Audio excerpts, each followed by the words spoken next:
Oke, hai semua. Kita sambung bab 6, sokongan pergerakan dan pertumbuhan. Hari ini kita akan lihat standard kandungan 6.3, iaitu sokongan pertumbuhan dan kestabilan dalam tumbuhan. Jadi kita lihat standard pembelajaran. Yang pertama menerangkan sistem sokongan tumbuhan darat dan akuatik, iaitu tumbuhan dalam air. Kemudian menentukan usia tumbuhan berkayu. Oke, kita lihat sokongan utama tumbuhan. Jadi sokongan utama pada tumbuhan dia terdiri daripada batang dan juga akar. Jadi batang ini dia akan menyokong berat tumbuhan, di mana berat tumbuhan itu terdiri daripada berat batangnya itu sendiri dan juga berat daun dan juga buah. Kemudian di sini kita ada akar. Jadi akar ini dia akan memberikan sokongan kepada tumbuhan dengan cara mencengkam tanah. Jadi ini adalah sistem sokongan tumbuhan darat. Jadi tumbuhan-tumbuhan darat itu kita boleh bahagikan kepada dua, iaitu tumbuhan berkayu dan juga tumbuhan tidak berkayu ataupun kita panggil tumbuhan herba. Jadi tumbuhan berkayu dia mempunyai tisu yang keras, tisu berkayu yang keras, kuat dan tegar. Okey, jadi tisu ini dia dibina daripada lignin, iaitu bahan kompleks yang tegar dan keras. Jadi contoh-contoh tumbuhan berkayu ini rasanya kamu tahu kan? Contohnya pokok mangga, pokok rambutan, pokok durian. Alright. And then bagi tumbuhan herba pula, tumbuhan herba dia akan bergantung kepada air yang tersimpan di dalam sel batang. Yang mana ini kita panggil sebagai kesegahan sel. So sokongan itu datang daripada kesegahan sel. So batang tumbuhan herba ini dia menjadi lembut dan layu jika kekurangan air lah. Jadi selain daripada kesegahan sel dan juga tisu berkayu itu, tumbuhan dia turut mempunyai struktur khas, di mana struktur khas ini dia akan memberikan sokongan tambahan. Okey, dan juga ada sesetengah tumbuhan sokongan khas ini dia akan membantunya untuk memanjat pada sokongan lain, tujuannya untuk memperoleh cahaya matahari. Ciri-ciri tambahan bagi tumbuhan berkayu. Jadi pertama sekali kita ada akar banir. Akar banir ini biasanya terdapat pada pokok yang besar dan tinggi. Contohnya pada pokok durian ada, pada pokok rambutan yang ini ya. Okey. Langsat, asam jawa, semua itu. Kemudian kita ada akar jangkang. Akar jangkang ini di sini contohnya pada pokok bakau lah. Jadi dia memberikan sokongan tambahan kepada pokok bakau yang mana pokok bakau ini hidup dalam kawasan payah. Kemudian yang ini pula adalah akar sokong. Jadi akar sokong ini dia terdiri daripada akar yang tumbuh daripada batang kayu ataupun dahan. So dia tumbuh ke dalam tanah begini. Okey. Dia akan memberikan sokongan tambahan lah. Jadi ini contohnya pokok ara. Pokok ara ada ini. Okey, selain daripada itu, di sini salah satu contoh ini bukan tumbuhan berkayu lah. Ini adalah jagung.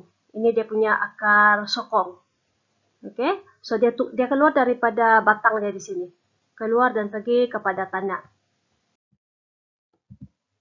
Ini pula adalah ciri-ciri tambahan pada tumbuhan herba.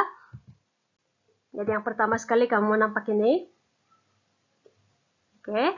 So ini struktur ini kita panggil sebagai sulur paut. Okey, dia terdiri daripada struktur halus yang berlingkar. So dia berlingkar kan begini.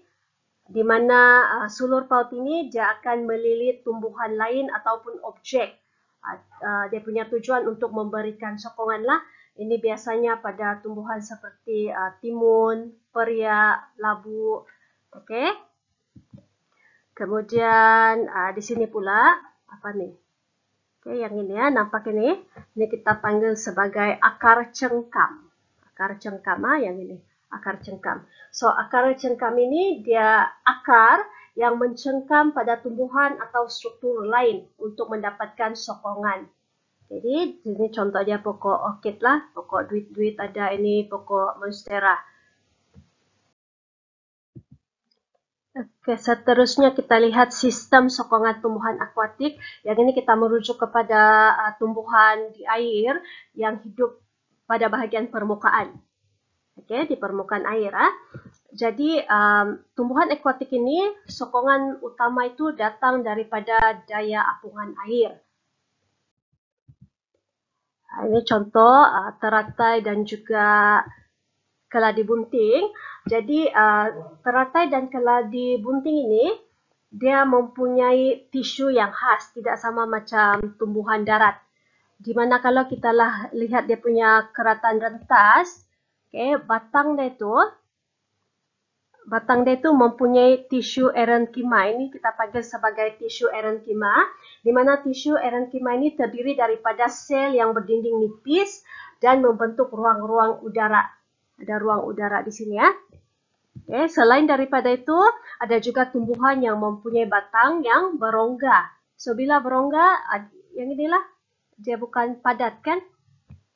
So bila berongga, dia akan membantu untuk menambah daya apungan kepada tumbuhan akuatik tersebut.